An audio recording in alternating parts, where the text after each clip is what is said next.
it's always a bit strange, so good evening and welcome to everybody. It's always a bit strange, I find it, when your whole career is kind of summed up in about 2 minutes as a kind of a headline, and you think, well, yeah, that's been quite a lot of hard work to achieve those 2 minutes worth of legacy. But anyway, as you've heard, I retired last week from ICAEW and have now taken on a consultancy role, and my one and only client is ICAEW. So I retain all of the kind of interest responsibilities, authority, autonomy that I had in my previous role, but I get a bit more time off, as I think all it really means. So that's the biggest change to me. We've heard a bit about the Pathways exam of experience, and before I get into the detail of it, I think I'll just give you a bit of an overview about what we're going to talk about. Normally, it's only sort of maybe about 35 minutes of me talking. I'm very happy throughout all of this. If there are any questions along the way, just ask the questions as we're going along. Don't wait till the end, because you might have forgotten what the point is, and then we'll have a Q&A session at the end, perhaps to drill down if there are any more details that you need. So that's roughly what I'm going to talk about. What I would say, we call it an exam of experience. Now, I guess that's a true description of it, because it is a bit of work that anybody who comes into membership of ICAEW has to do, and we'll see what that looks like in a minute. But it's and it is marked by a team of markers. So in those terms, yes, it is an exam. In all other ways, I would suggest it's probably more a portfolio experience of things you've actually done. So you're not sitting in an exam room with a group of other people or anything else. You're putting together some examples of work that you've done recently that are demonstrating the kind of skills that ICAEW members, and putting the membership of ICAEW after your name, that what it says about you. And so the first question I'll address is, why do we need that? You're already chartered accountants. You're chartered accountant for a very reputable body. So why do we need anything else in order for you to be called a chartered accountant in England and Wales? Well, largely, there are two reasons behind that. One is there are still some subtle differences between what it requires to become a membership of CA Sri Lanka and what it requires to be a member of ICAEW. So they're small, but there are still differences, and they're important. And probably the most important thing is we, like all other bodies, are heavily regulated, and membership is governed, in our case, by 3 different parties, 3 different independent external parties. It's governed by the independent regulator called the Financial Reporting Council, the FRC. So any routes into membership, however they're put together, have to be endorsed and approved by the FRC. We're governed by the Privy Council. So once the FRC has accepted our recommendation, the Privy Council has to endorse it as well. And also we're covered by the Companies Act. So membership is covered by those 3 external legislation. So that's one of the reasons why we have this exam of experience in space.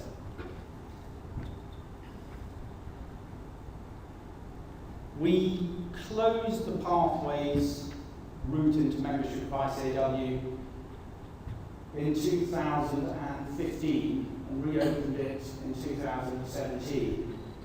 Many of the bodies that were eligible in 2000 up to 2015 are no longer eligible. We reviewed the eligibility. We decided what we wanted to do is make sure that Pathways became a route for those bodies with whom we had the most common features. So one of the requirements is if we don't have at least 10 credits, 10 exemptions with a professional body, there's no way they're eligible for Pathways. So a very large body called ICAEW, for instance, used to be eligible for Pathways membership into ICAEW. They no longer are because they don't have those credits. This is kind of some of the process, but it is important because it defines whether you're eligible. So one of the first questions is, yeah, I might be interested. Am I eligible to come into it? And not everybody who's been a member of CA Sri Lanka will be eligible for pathways. So there is a bit of a tick list. So the minimum of 5 years full membership is a requirement. So 4 years and 11 months. And the reason I specify all these things is that I do get asked these questions, so I'll try and preempt it. So 4 years and 11 months is not 5 years, so clearly not eligible. When we say the normal education and training route, and this is important both coming into it, but it's equally important when you're making a decision about whether it's right for you. We mean, have you done what the professional body, in this case CA Sri Lanka, would consider to be a normal route into membership? So if you become a member of CA Sri Lanka based on a high level of exemptions from another qualification, that is not a normal route into membership, and therefore you wouldn't be eligible for the pathways route. The important thing to bear in mind on this one is actually the output measurement, not the input, I think, which is, if you become a member of ICAEW through the pathways route, will you then be able to become a member of another professional body with whom ICAEW has reciprocal arrangements with? Okay, I know a bit earlier we was talking to somebody about Chartered Accountants of Australia and New Zealand, CANS. Now, an ICAEW member who come up through our normal membership route has a reciprocal membership agreement with Australia and New Zealand. They can become a member of that by applying through reciprocity.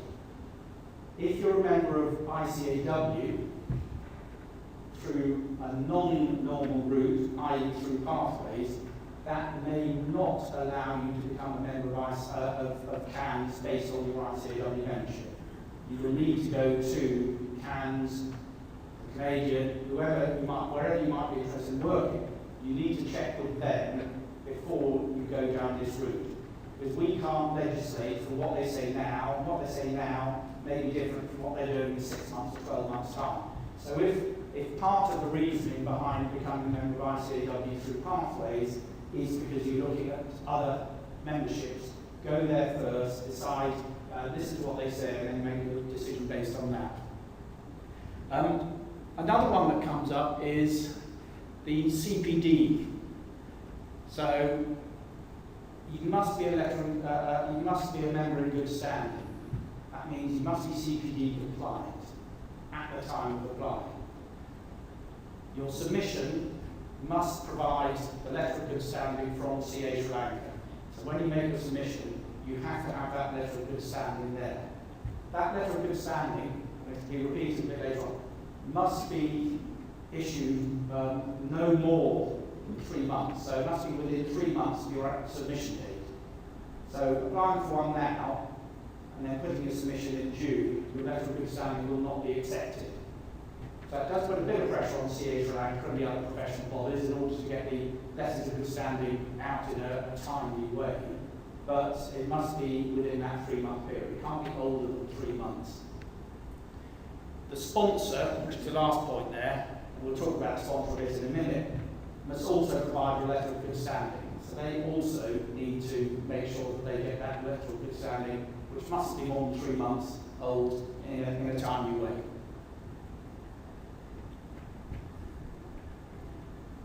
It used to be the sponsor had to be somebody that worked with you, had known you for 3 years, and so on. We've actually changed that criteria. The sponsor must be a qualified professional accountant.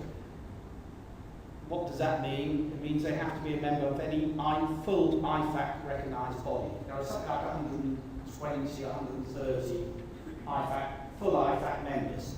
They must be an IFAC member, professional accountant.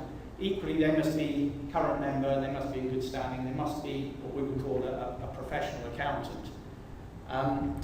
Now they have to know you, but they can know you in any walk of life. They don't have to know you in your business life.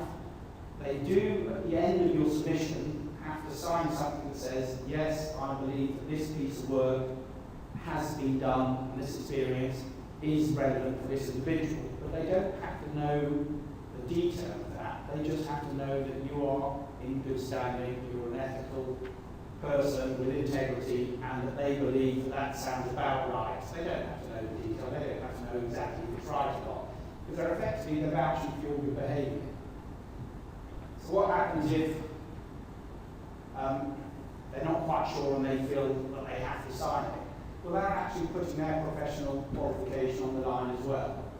Because if we were to find, and it has happened, so I'm not just creating a situation, that an individual has made a submission of work that is not their own work, and it's been signed off by their sponsor, we will report that individual to their professional body, and in both cases that I know of, that professional body has then disciplined the individual and cancelled their membership.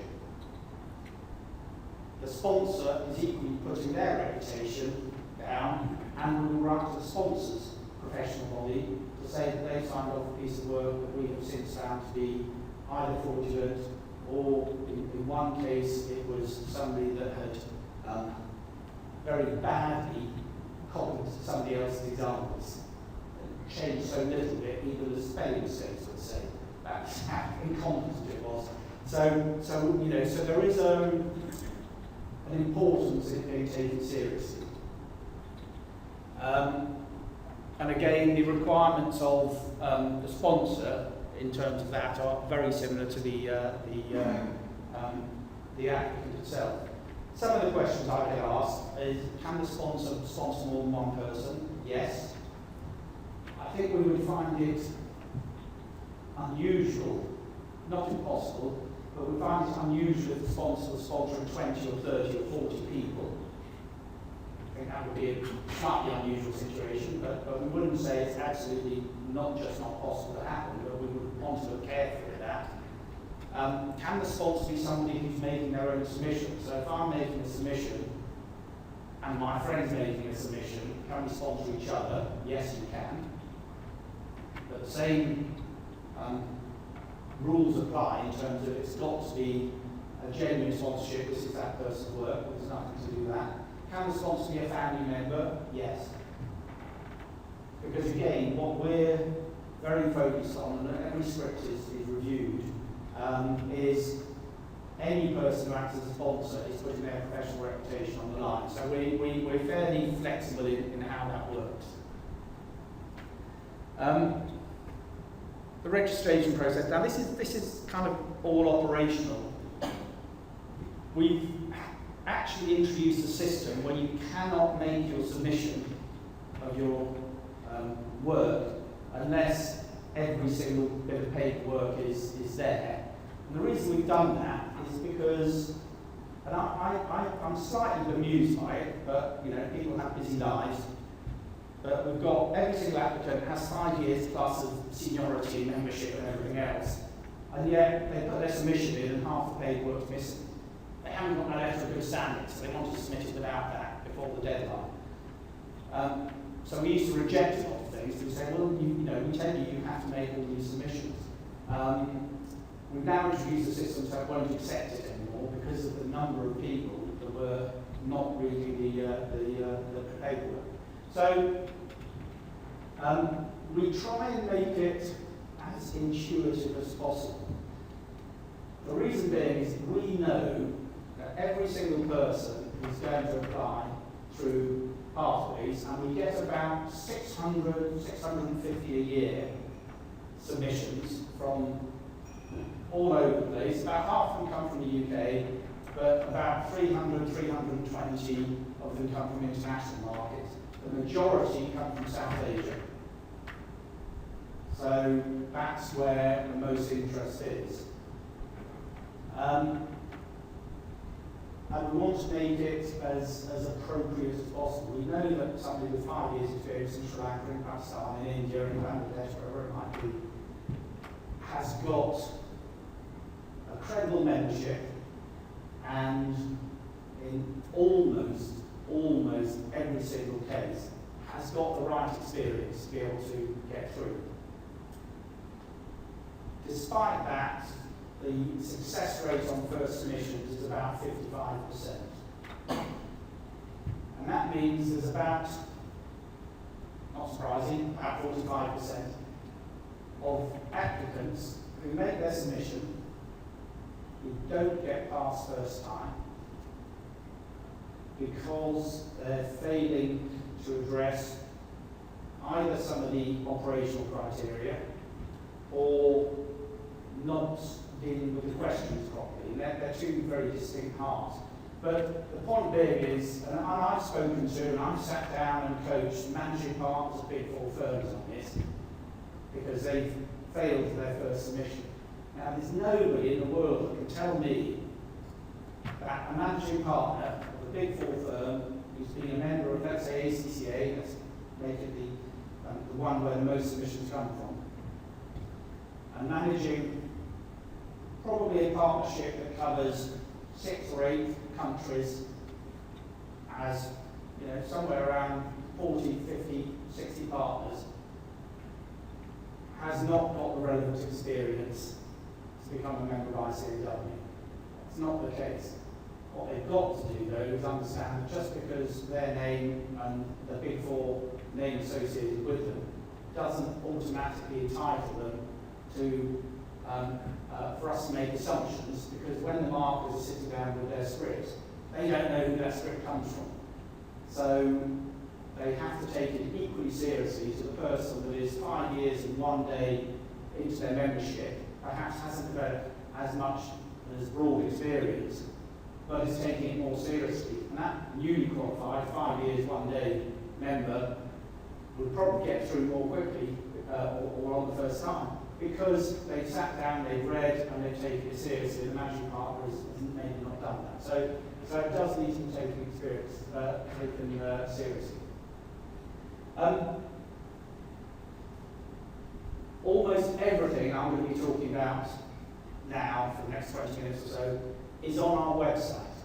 So it's all there. I'm just trying to bring it together. But if there's anything that you need to refer to, then you can get it from the website.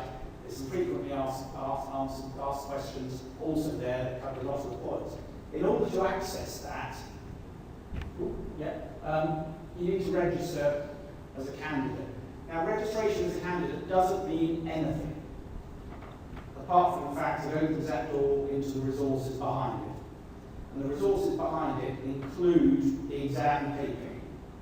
Okay? Because it's not something you get 2 weeks before a submission date. The exam paper is there right now with all the questions, and I'll be putting it up on the screen so you have access to that once you've registered.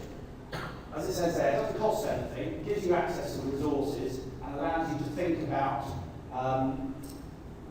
the timing and the planning of your submission if you want to go forward. And obviously it doesn't cost anything, and we don't do anything with your data. Even if we wanted to, we can't anymore under GDPR. So it's not as though you're going to get people phoning you up saying, are you doing this? It just allows you access to the resources. And once you've registered, you get a number, a registration number, and then if you make your submission, you just use the same. You don't have to re-register if you make the submission. So we give the exam. There's a template saying, here we are. It tells you how many words to write for each question. It's because we know you're not students. What we want to do is give some guidance so you know how to deal with the questions that you're going to get. If you decide to make a submission, that's how much it costs. £260.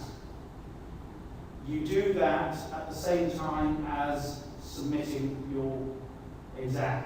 So if you decide to go ahead with this, on the day you submit your exam, and the next submission date is, it's going to come up later, I can't remember it to be honest, but sometime in June, and it closes on the 1st of August.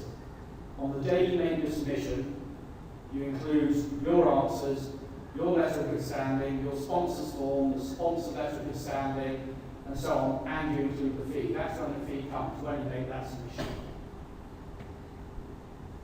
We say non-refundable there, and again, I've just come to making sure that everything is put in, because a certain number of submissions, that have come in every single year have something wrong with them. So it may be that the sponsor's form hasn't been signed by your sponsor, but because the form is there and it's been filled in but not signed, it's accepted at the submission time. When each script is assessed and we go through all the support information, if one of those bits of paper doesn't have that signature on, or hasn't been, the letter of good standing hasn't been properly authorised, the script will be rejected. So it won't be marked. The first thing the committee do when they look at each script is every bit of paper that's supporting this application there? If it's not there, and your script is rejected, you don't get your money back. Okay? So I think that's all that I need to cover there, because it's really there. Okay. Each candidate can make up to 4 attempts. After that, there's no way back in. I very rarely see a candidate make more than 2 attempts, because by the second attempt, most candidates have passed. And I think, excuse me, after the second attempt, those that haven't, particularly if they've perhaps failed quite badly, I think they just give up. The deadline is absolute. All the submissions are online, and again, I emphasise this because every single year, including the submission date that closed in January this year, I get calls from people saying, I can't get through. I've tried to send it through by email at 5 to 4 UK time and I can't get through. Well, my answer to that is quite simple, is why did you leave it till 5 to 4 on the last day of the deadline? You've had 6 weeks to open and submit it. Don't do it. But it happens every single year. And this year, in fact, because of the number of submissions coming in, our website crashed. So it was actually ICAEW's system, if you like, that let them down. My answer is still the same, don't leave it till the last minute. We had another incident this year where members from one particular professional body, the system of that professional body went down about 5 days, 5 days before submission deadline, because their system couldn't produce letters of good standing. So all of those people had to delay their submission from the January submission to this coming June. Sometimes these things happen. The only advice I'd ever give is don't leave it until the last minute.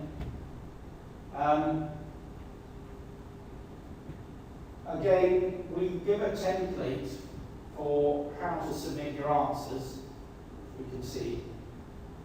And that's there because that's what we want to use. Not, this will help you, why don't you use it? If we are saying, use this template. The markers will not mark anything that is not in the template. So they just won't even look at it, and again, you get back to, well, you lose your fee. Now perhaps we'll look at the exam experience itself. Okay, so it's about your experience and achievements. All the examples must be drawn from the last 5 years, and we can have a look at how we check the type of experience against a summary of employment. So both things have to be completed. We're looking at professional skills and expertise. I've covered that to a certain extent about we have to make sure that the skills and expertise that you're demonstrating are the equivalent to those that come into membership in all the other ways. The reason this is very relevant is part of the submission, again, the template provided, is over the last 5 years, many of you will have moved, perhaps employer, certainly you'll moved job roles, responsibilities. And so there's a list effectively that you say, well, we were 2019, so you may start off in March 2014 that you were a middle manager in the accounting department, supervising a team of this, and then 2016 you then moved as a senior manager to another organisation. What you'll responsibilities and role were there. And then the final column of that, summary of employment, then you say the examples I've given in question 1.1, you relate it to what your job role was at the time. And part of the assessments that the exams committee do when they go through to look at the examples is they look at what were you doing at the time of the example you've given. So we can take a reasonable view of saying, is that the kind of thing, that kind of responsibility that would allow you as an individual to demonstrate that particular skill in that particular role. And if they think that there isn't a good match there, then they'll come back to you to say, we need to know more about this. And that's what I mean about taking it seriously. So, you know, if you're in a relatively junior position and you're talking about how you identified an issue that relates to the corporate accounts for a multinational, would probably be thinking that you didn't do that because you weren't in the senior enough role to be able to do it. So we'd come back to find more details of that and we may ask for more evidence. So that's the reason that this is part of your part of the submission you make that is assessed by the examiners. Okay, this is fairly standard stuff, but equally it's important. So the guidance, I have to keep looking down because there's a break in the carpets here, and I've got terrible eyesight, and I keep thinking I'm about to step off the end of the podium. So we give guidance on roughly how much now. You know, that guidance is there for a reason. So is 440 words okay? Absolutely fine. Is 550 words okay? Yes. Is 800 words okay? No. 800 words and you'll get 0 marks. You won't get partial marks. Because part of the skill, and I do a lot of exam courses for the case study for our students, who one of the things I find is a very common fault is they want to write to show how clever they are and about how much they know about something, and they totally lose sight of answering a question, and the answer becomes quite rambling, and you lose sight of what you're actually trying to communicate, and it actually undervalues the whole answer. And the principle of that is exactly the same here. We're not interested in your life history. We're not interested in how clever you were in identifying a particular situation. What we're saying is this example clearly demonstrating the skills and the competencies in a clear, concise way? So the guidelines are there for a reason. I've got a marking grid that we'll look at that highlights about this, because there's usually a bit of confusion about the actual marking and say for that. So what I'll say is there are 8 questions, 10 marks for each, and then there is good format and language, and the use of recent experience, and then there's also some marks for there's an ethics question as well at the end of it. So that's where the marks come from.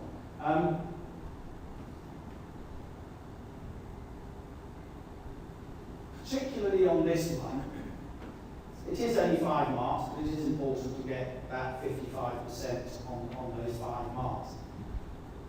If you complete a script, can you give it to somebody to review? Yes. You're giving it to a sponsor anyway, and can that person come back to you and say, I don't quite understand what you're trying to say here, so you review the language you've used? All of that's absolutely fine. Can they write it for you? Not really. But it's absolutely fine to say, I think I've done it, give it to somebody, probably somebody who's an accountant, because they'll be able to relate to it more, but it can be a senior person, it can be anybody you want, to review it and to say, I don't really understand what you're saying here, I'm not sure that's it. That's all fine. So it can be a bit of a collaboration, as long as the work, the example that's being used in each case, is work you have done. So that's fine. You may recall what we were talking about, or what was on the last slide, was about pass marks. Now this is just to demonstrate that you can get 59, bearing in mind the pass mark is 55, you can score 59 and still fail. Okay? And you can score exactly on the 55 pass mark and pass. Very clearly, I'm highlighting two things, because what we said on the previous slide was you can only fail one question if you score under 60. Okay? So in terms of what that means is this candidate on the right there has only got 3 on one question. So on 3.2, they've got less than 55% on that question. Or the totality is they've got 10 marks for question 3.1, 3.2. They've got 10 marks, not the minimum of 11 required, but they've got 55 as an overall mark for that paper, so they pass. Candidate on the left-hand side has failed question 1 and question 3 because they've scored under 11 on those 2 questions, even though they scored very highly in other areas and got 59%. If they got one more mark here, got to 60% or more, they would have passed that. But the danger is, what happens on a fail? So what happens on this paper is the script is sent back to the individual candidate with details of which questions they failed on. So there'll be some guidance. We send the script back and say, only scored 4 here. There may be some guidance saying it's not a very strong example. The guidance may say, actually, this doesn't really represent your work. You were part of a collaborative team on it, so it's not your individual work. We'll give some guidance on it. If you're in that situation, and again, I'm talking out of experience because of, I was talking about this managing partner in a Big 4 firm and so on. At the same time as the managing partner putting his submission in, he had 19 of his fellow partners and directors make submissions at the same time. He was obviously very keen that he wanted to get through at the same time or earlier than them. So we sort of went through on a paper by paper, and he did get through, thankfully. 12 of the other 19 didn't get through the first time, they all got through the second time. Part of the reason is, all they did, when they got their script back, they left all of the other questions, the ones where they got 55 or more, 55% or more, they did not touch them. They only looked at, in this case, question 1.2 and question 3.2 to see how they could improve that question. And all they actually had to do was get, where are we, the 9s, they had to get 2 marks on question 1, they had to increase that 1.2 to 4 to 6, or get 1 extra mark on the 3.2 one. That's all they needed to do. The danger is, and when I did a workshop for these 12, some of them wanted to change, say on this, I'm talking about question 1.1. I'm referring to question numbers because I know this is being recorded, so for those looking at it later. They thought, well, if I can get an extra mark and turn that 5 into a 6, then I only have to get 1 extra mark here.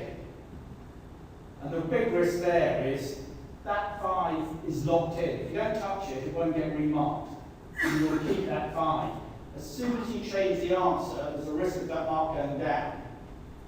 So you know you've got to get marks here at 1.2 and marks on 3.2. They were tempted to wanting to improve some of their other answers to get even more marks. There's no point. Just, you get told exactly which questions, and there'll be at least 2 of them, exactly which questions you failed on. There's no sense in risking losing marks elsewhere. Just focus on those 2. In some cases, there may be 5 red marks where you've got to do on 5, but that's the way it works. Okay, now I'm going through the slides, so I've got one that says question 1 at the top of it. The main purpose of this, I'll go through them quite quickly because we're not going to start thinking of examples and start working through them. I will show you some examples of good answers a bit later on. But this is just to show the kind of questions, the kind of skills that we're looking for as demonstration. So there are some key things, and strange enough, they've been highlighted in different colours in bold there. And as we'll see when we look at the model answer for 1.1, so this is question 1, and it says 2 different business and or technical issues. So 1.1 is one issue, 1.2 will be another issue. Do the examples have to be exact from the same piece of work? No. In fact, they probably won't be. And it's about how you identify them. What were the processes that led you to identify it? It's not about what you did about it, it's not about describing anything else. So it's about the how. What was your approach? What processes did you go through in order to identify the issue that you're focusing on? And that's the important thing about this. And so we say, so that question 1 covers 1.1 and 1.2. We're looking for 2 different issues. And these are the questions you'll be facing. If you decide to do the exam in the June to 1st of August submission date, these are the questions. These are the questions that people did in the last submission date, and they'll be the ones that people do in the submission date afterwards. We don't change the questions. The skills we're looking for are exactly the same. There's no tricks in this. These are the skills that make up an ICAEW Chartered Accountant. We know you've got them. We're asking you to demonstrate them. So the questions don't change. So we've looked at one that was how you've identified financial business issues. Now we're looking about how you use your technical expertise or business knowledge. So you don't have to be working in audit, you don't have to be working in business. We produce sample scripts for one that came in from a candidate in audit, working for an audit firm, one that came in from a candidate working in business, and we've got a sample script of one of a candidate working in education, in academia. But they're just examples to show that there are good examples that will get pass marks in all those walks of life and others. Then it's not, it's about the skills and the expertise demonstrated. So again, there's a bit of repetition here, but the reason it's repeated on these slides is because they are the common mistakes that people fall for. Wanting to talk about how clever they were, so it's not only how they did something, it's what they did about it, what happened about it. But we don't care about that. We want to know how you use your technical expertise. And we'll see in the examples how you can identify what skills to use. It might be that you're working in an audit firm or maybe in a corporate in the accounts, heading up the accounts function or something like that, and you use your knowledge of IFRS to identify a particular issue. So that's what you would say, saying, I work with, my understanding of the application of IFRS X is this, and this is what helped me identify this particular issue. So that's what we're kind of looking for. And again, it's what was the analysis, not the outcome. So we're always looking at the input. And again, these are all online, so there's not value in me just repeating the same thing again and again and again. But again, we're looking at what kind of skills that you need to start thinking about in order to do that. And there's this handout of these, so you'll get these, and as I say, if you register online, if you register your interest, you get access to the exam paper itself. So I'm just going through them so it gives you a bit of a flavour about the breadth that we're looking for. So here we're looking at professional judgment. So as a professionally qualified CA Sri Lanka member, you're using your professional judgment in all sorts of ways. I would imagine you use it in your personal as well as professional lives. And one of the things I talk to our students about at the advanced level when I do the seminars on case study, for instance, is this is the last entrance exam into membership of ICAEW. It's not the only requirement, but it's the last exam requirement. Once you've met all the other requirements, you will be able to call yourself an ICAEW Chartered Accountant. Same as when you take your final entry exam into CA Sri Lanka and you meet the other articleship requirements and everything, you can then call yourself a Chartered Accountant in Sri Lanka.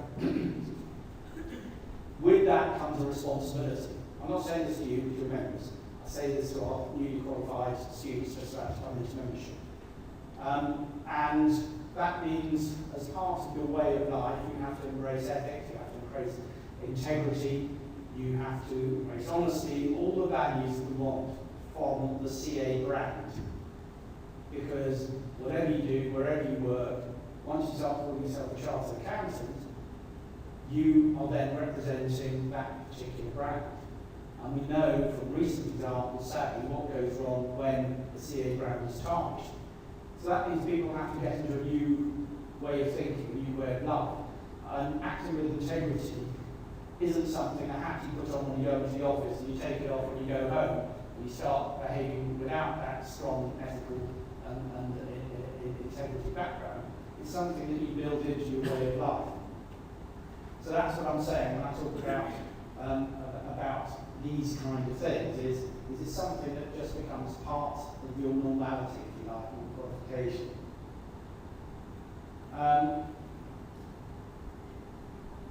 Again, it's the difference here is prioritise issues of choosing between options, but otherwise it's using professional judgment in a work environment. And this is just an advisory question.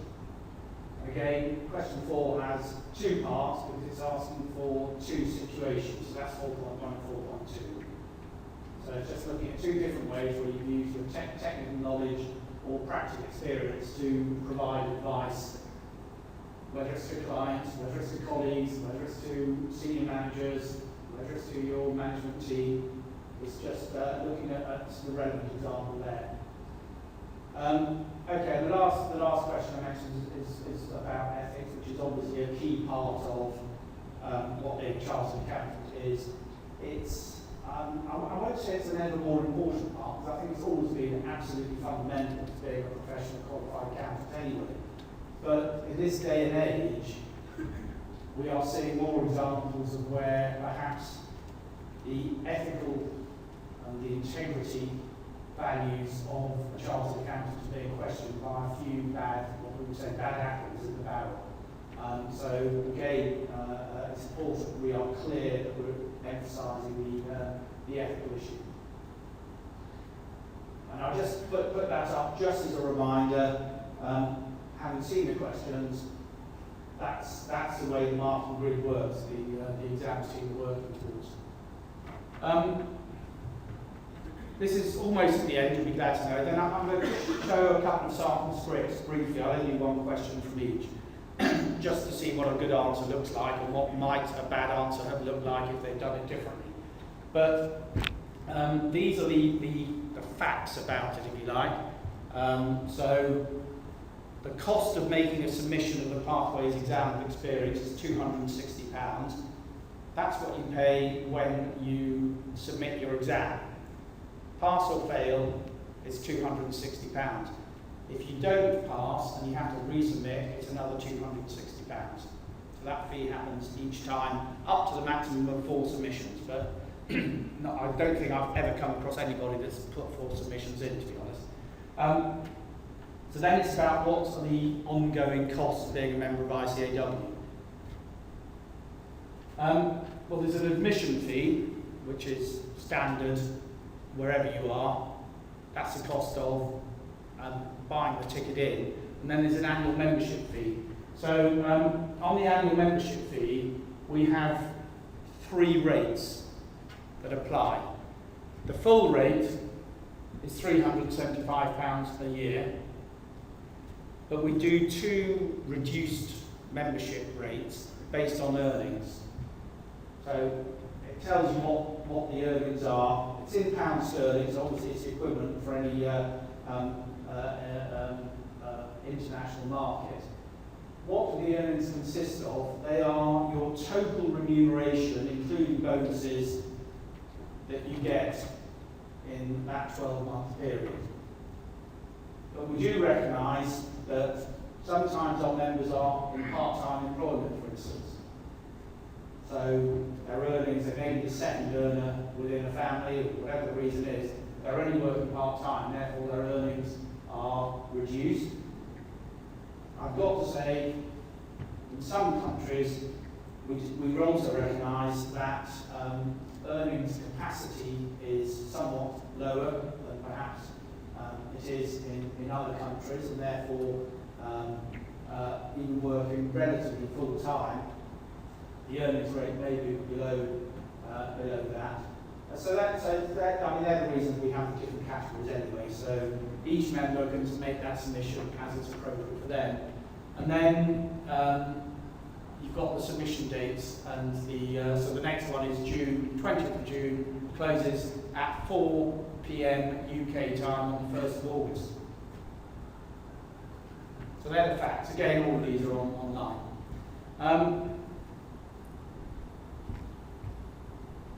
Again, there's a tick list on all of these.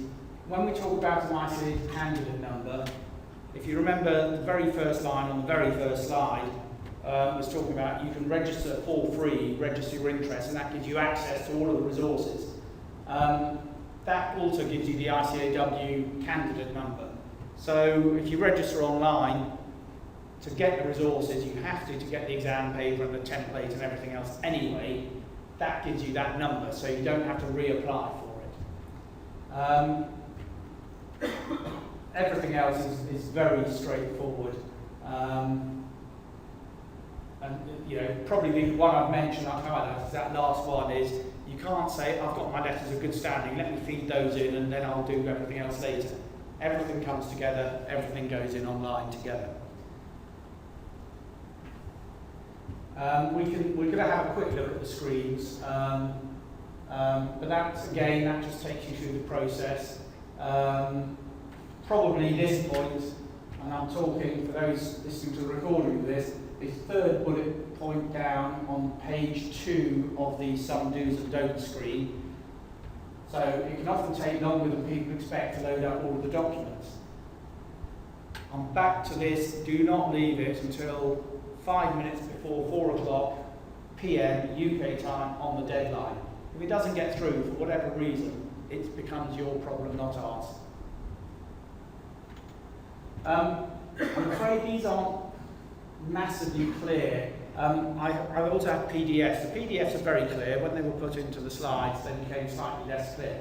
Again, these are available, so I'm not going to go through in detail, but it just shows it's a very straightforward, intuitive way. So you go on the pathways, you provide us with your, which professional body. That's our first point to say, are you a member of a professional body that we recognise towards pathways? All of this is very straightforward stuff. We ask for your professional membership details and so on. So you just go through screen by screen. You have to go through every single screen. A certain amount of this you do when you do your free registration, so you don't have to repeat it. So that's also a time saver then, rather than leaving it to the end. So I think that's probably all I'll say on, as I say, I'm just going through these to show that it is each one, you do that screen, you click on next, and this is the next screen you get, and then you get to your complete application. At that point, all you've done is registered your interest. So as we say there, you're registering your interest in pathways, you've given us all the information, so when it comes to your actual submission, you don't have to go through all that again. So that saves a lot of time. At this stage, there is no cost, no obligation to you. Then once you've decided you want to do it, you can then go on to the exam application, and that just leads you through making your actual submission. There's a couple on the last slide, which is slide 33, some links to where to find the information on the website. There's also an email address where you can ask any questions you have that you might have about it. I'm going to bring up a couple of sample answers now. Are there any questions that you might have so far, or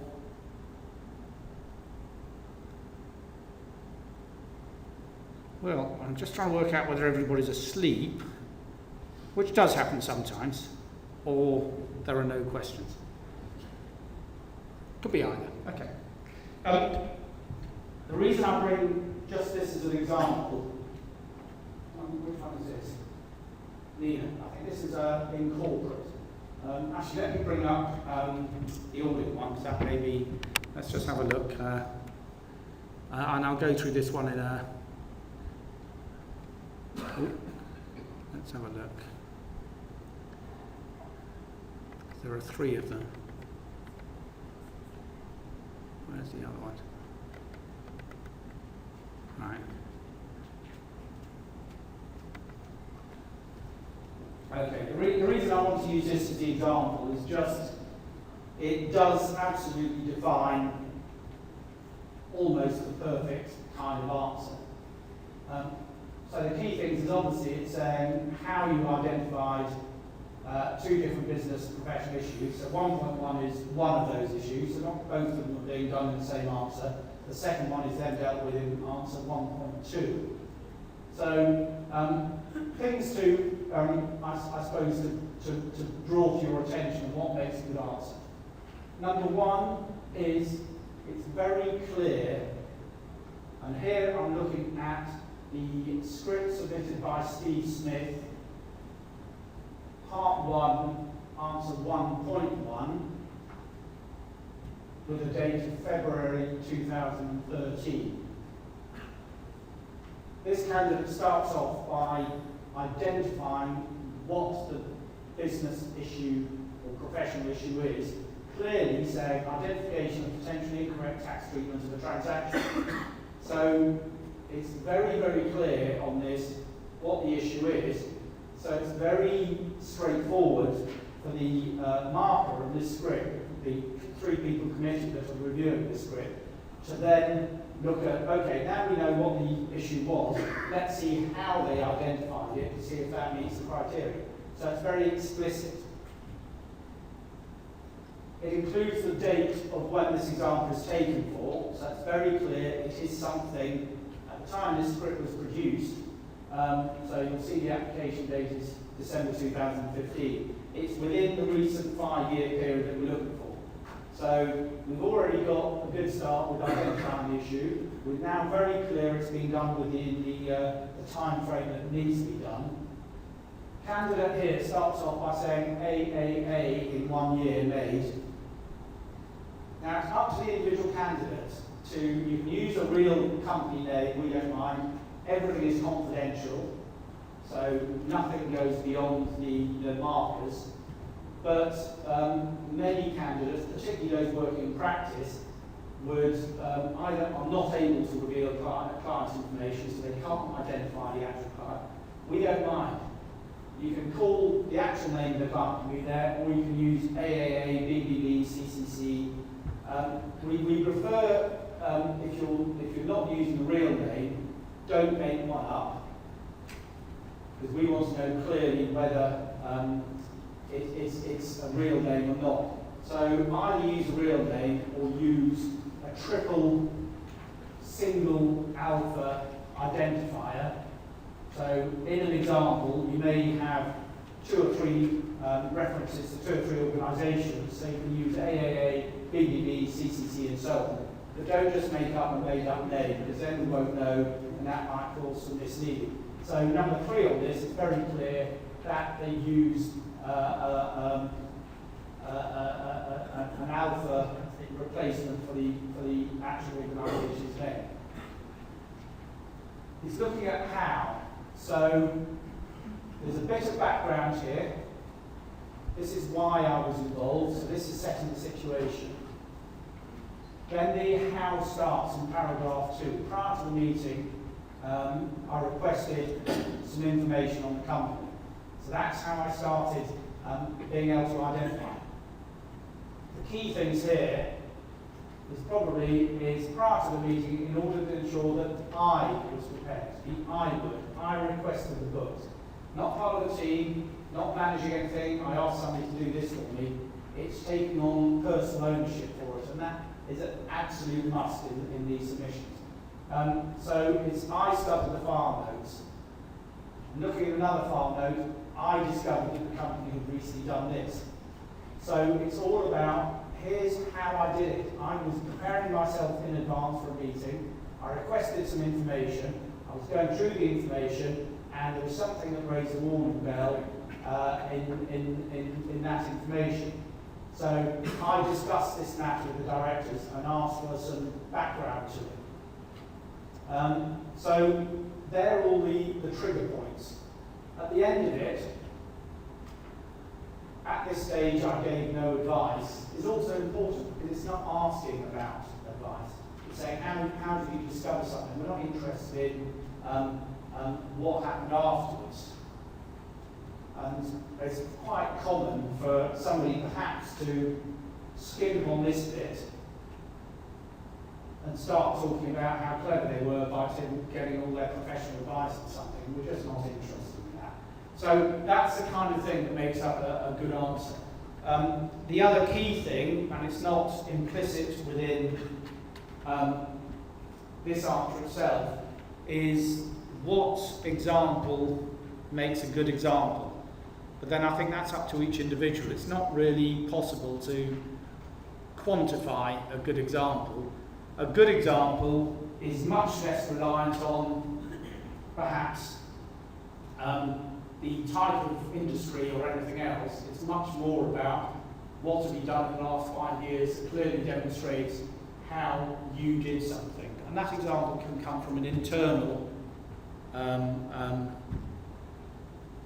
instance of perhaps if you're looking at business or professional issues, it could be, talk to CEOs and managing directors as well as further down the management pipeline.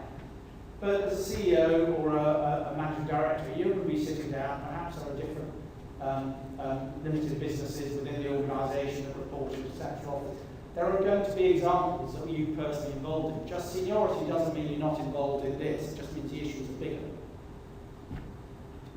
So that kind of takes you through the kind of what makes a good example. And again, same candidate, so not surprising that the layout is exactly the same. These examples are available online, so I'm not going to go through them. There are 3 different exam papers, 3 different sectors, one from practice, one from business, one from academia. But they should give you a flavour on how can you be concise, a roughly 500-word answer, and how do you structure something that looks good. So I'll go straight to, I hope you remember very early on, we're talking about your summary of employment for the last 5 years. So here the candidate has identified for the last 5 years, bearing in mind this was a December 2015 submission paper. They've got 5 years of their history of employment. This template is set out, so they've just completed the content in it. So what the dates were, what their job title was, what their responsibilities were, and then in the 4th column, that 1.2 in the 4th column on this first example, you go back to the answer in 1.2, and that's what their job was at the time. And what our markers are looking at then is saying, is that example reasonable for a candidate that was an assistant manager of audit and the role profile they had at the time? So we want to make sure that those examples are relevant. And that's why that's an important part of the submission, because if they feel that there's an imbalance between seniority and the type of examples being presented, they're going to want to know more about it. That, I think, is as much as I will say, and probably slightly more than you wanted me to say, but that's life. On the submission, I'll just reiterate, I suppose, a couple of things I said at the beginning, and then, if there are questions, I'm happy to take them.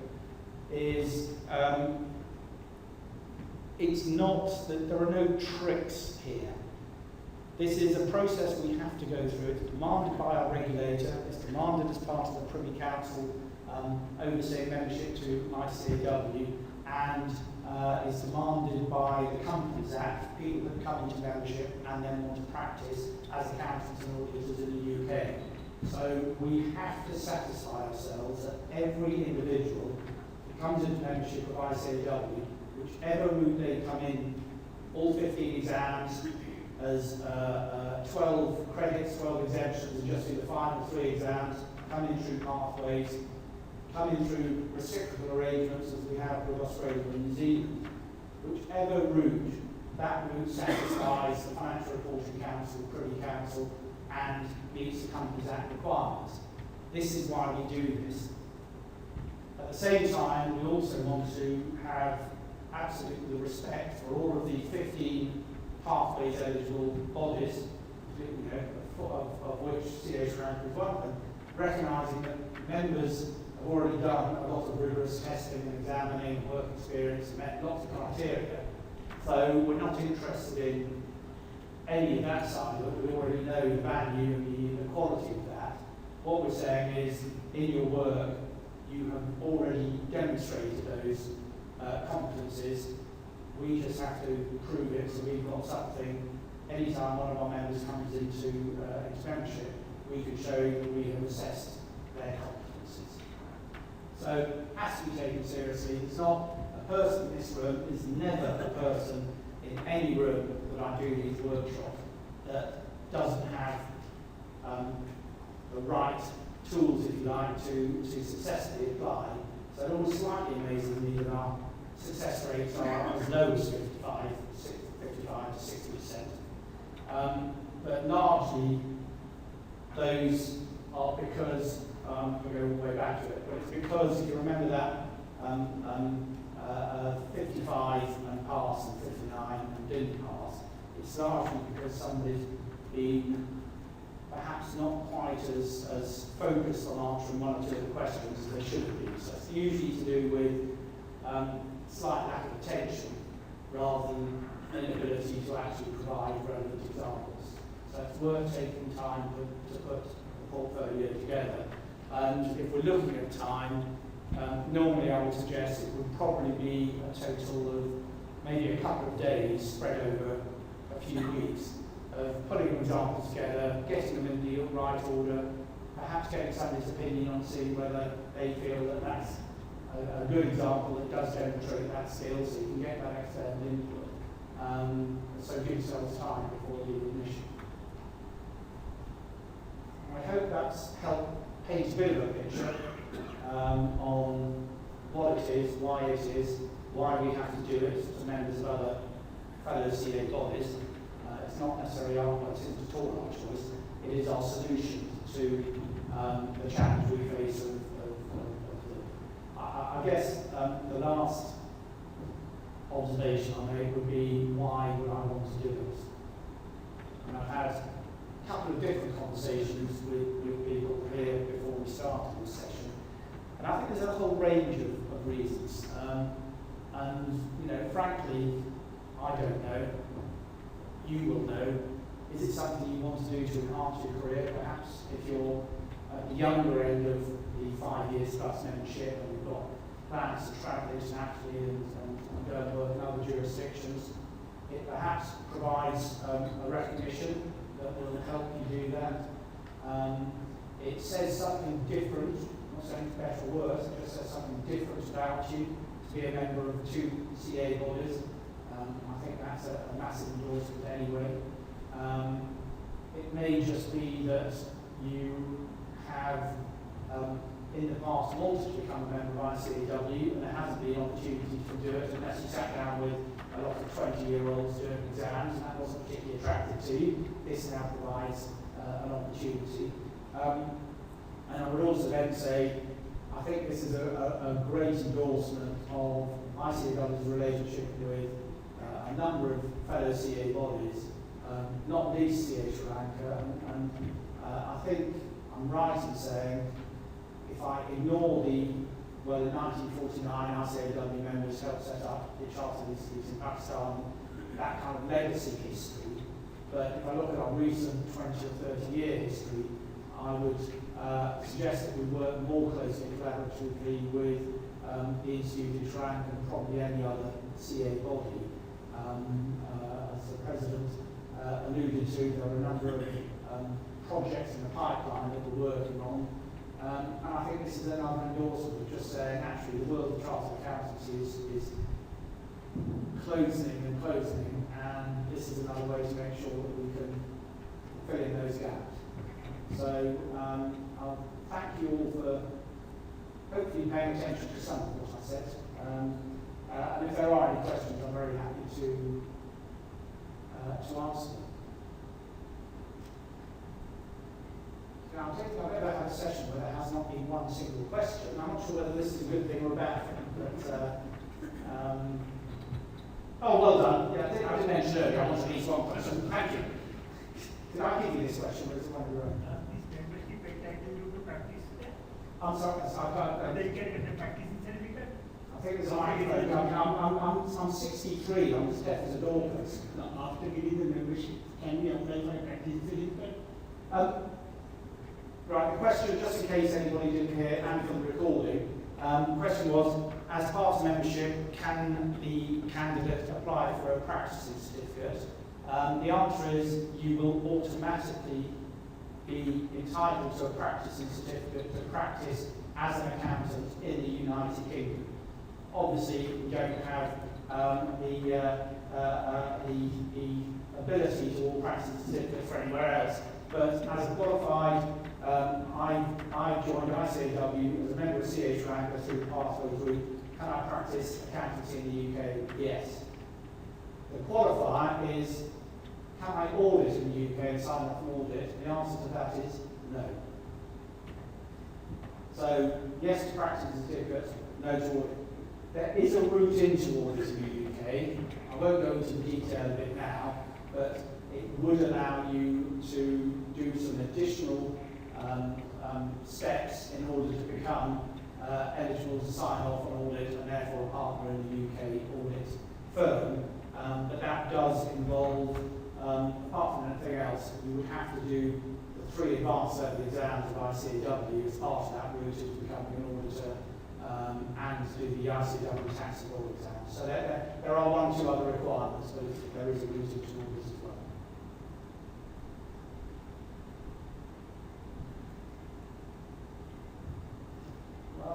CPD requirements. Continuing CPD requirements. Will the CPD requirement be sufficient, or is there additional CPD requirement? Right. Okay, that question again for the benefit of those listening to a recording of this was, and I'm slightly paraphrasing it, so tell me if I've got this wrong, that once you become a member of ICAEW, are the CPD requirements to remain as a member of ICAEW in addition to the CPD requirements that you have to complete to retain your membership of CH Ranker? The answer to that is you don't have to do additional CPD requirements. The CPD requirements for members of ICAEW is slightly different to almost all other membership bodies. We don't have a prescriptive number of hours or courses you have to go on per year. We have a system that we call the RAID system, R-A-I-D, which is basically each of our members, we say they have to analyse, they have to reflect on what they're doing, they have to analyse the ways they can improve, they have to implement whatever they need to do in order to do their job better. So it would be absolutely sure that the requirements you're doing as part of your requirement for CH Ranker would meet those criteria. Equally, I would say there's probably lots of other stuff you're doing in your day-to-day working life anyway that would be equally valid as CPD for ICAEW members.